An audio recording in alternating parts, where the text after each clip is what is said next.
Стэнфордын их сургуулийн нэгүсвэн судлалын төв дээрхийн гигантын 14 дахь Далай ламын дэмжлэгтэйгээр байгуулагдсан юм.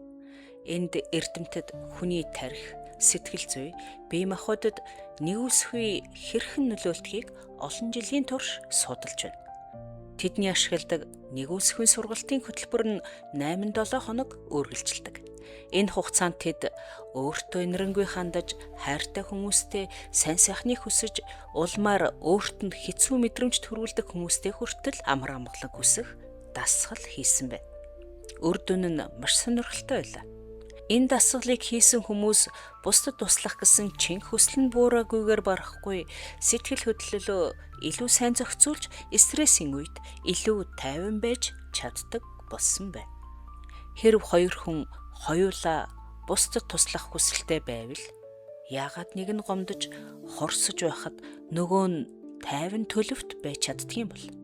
Хариулт нь маш энгийн. Хүлээлт хүчтэй байх тусам гомдол төрнө.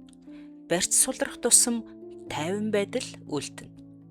Энд л агуу суутнуудын өөр цаг хугацаанд өөр хэлээр хэлсэн үгс нэг л зам дээр уулзалдаж байна.